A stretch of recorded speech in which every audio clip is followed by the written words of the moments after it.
Zoology paper second, applied zoology first. We will continue the chapter number 1, sericulture. Today we will continue the subpoint cocoon cooking,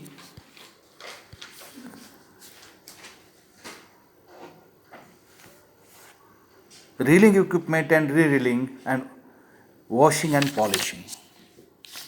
The subpoint, we will continue the deep flossing. Deep flossing is a process in which removal of the outer unreliable entangled mass of silk in the cocoon. This is to find out the true reeling end of the cocoon and proceed with continuous reeling. This deflossing is done manually in India. In other countries, that process is done through the machines. This method, deflossing, by peeling off the floss layer with the hand, it is a laborious process consuming much time.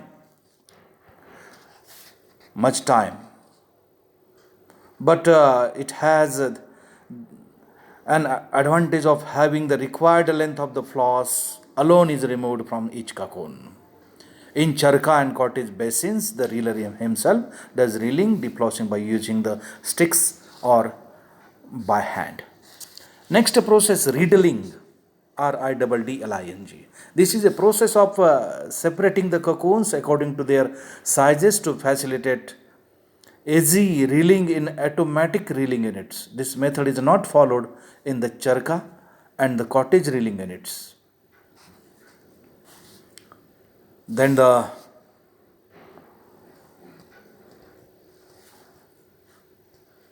cocoon mixing and the blending.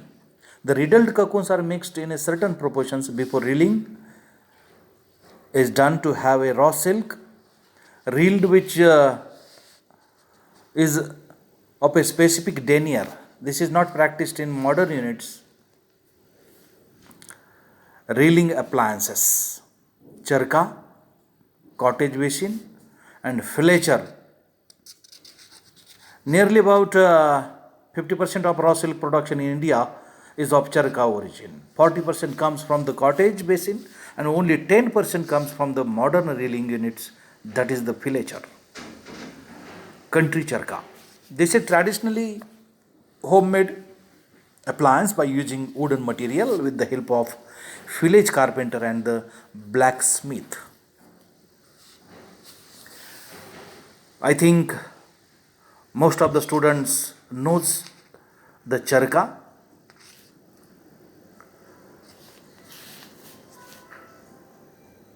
It is cheap and simple in construction and can be installed in the backyard of the house.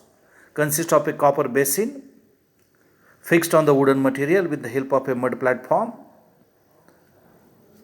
Serves both as the reeling and the cooking basin. The advantage of charka,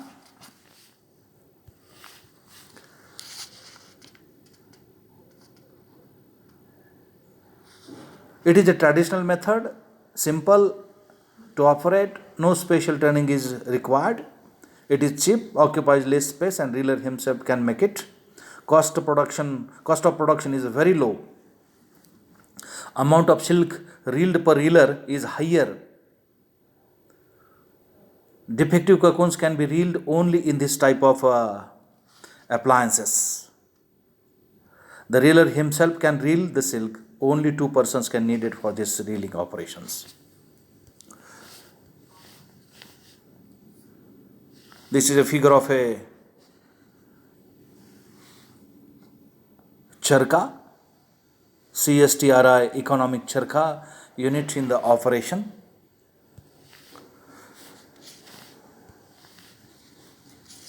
The cottage basin.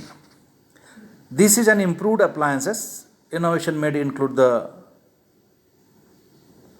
boiling of the cocoon is done by the 3-pan system. Cooking and reeling basins are separate. Above arrangement of reeling and cooking Basins has drainage pipes as and when they get dirty due to the floss and sericin accumulation. Buttons are used as threader. Crochet is of a travelet type. Reeling is done on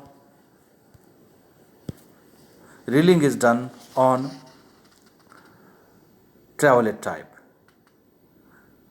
Reeling is done on standard size small reels is of power driven. Each reeling basin has a separate brake mechanism.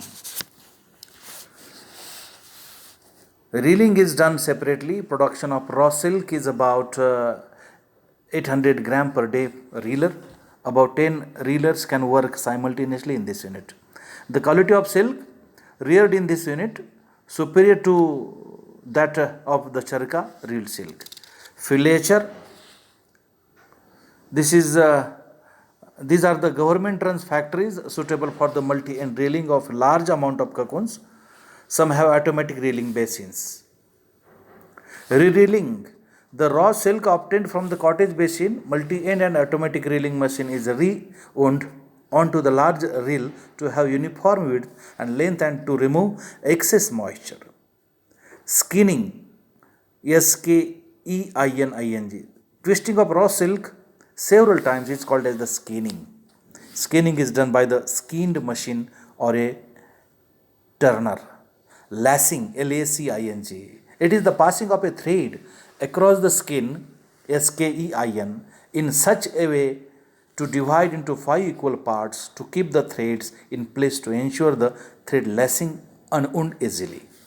Bookmaking. Twisted skins are placed in bundles of 2 kilograms and these are known as books. Books are packed in bales, BALES, bales. Bales म्हणजे गाठ. Indian silk bale is about 20 kilograms. Silk throwing. Process of actual twisting, winding or winding with or without soaking and doubling without drawing of the continuous raw silk fiber to make it into yarn suitable for the knitting. Weaving is called as the silk throwing. The sequence of operation of silk throwing involved in the production of silk fabric is first winding, doubling, twisting, setting, rewinding, wrapping, weaving. The next, degumming, removal of the sericin layer from the silk yarn is known as the degumming. Bleaching, Bleaching, removal of the color from raw silk. Bleaching helps to add the desired color to the silk. Dyeing, Dyeing, dyeing. Adding the desired color to the filament. 5 types of the dyes are used: direct dyes, acid dyes, metal complex dyes, milling dyes, selected reactive types. Denier, a unit expressed to denote the thickness of the silk filament. It is weight of the 900 meter of silk filament. It is expressed as gram. Filament denier decreases from outside to inside gradually. Layers of the cell: outer layer, middle component of the cell, which is reelable, inner layer, reeling waste, composition of cocoon cell. Composition of cocoon cell: fibroin 70 to 81%, sericin 20%, fat and wax 0.5 to 1%, ash and coloring matter 1 to 1.4%. Next process, finishing.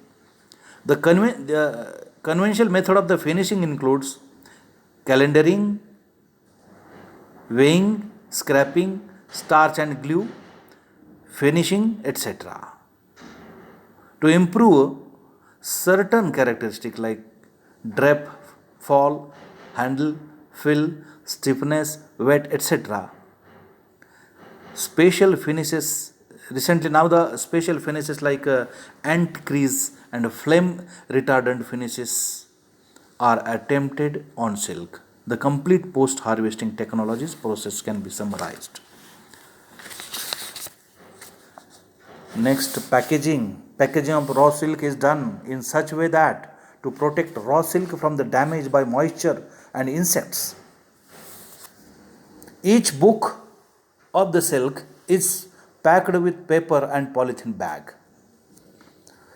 In case of a small skeins, 20 kilogram bales are prepared using 10 books of 2 kilogram each, and in case of long skeins, 60 kilogram bales are prepared from 12 books of 5 kilogram each for transportation purpose. The bales are covered with kraft paper and straw mat and placed in gunny bags or cardboard boxes.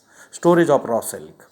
Raw silk quality is affected by fluctuations in temperature and humidity of the storing place and by continuous exposure to sunlight and heat. Silk is also damaged by fungus and insects if not stored properly. Hence, adequate care is required for storage of raw silk. This is about the process of the silk. Thank you.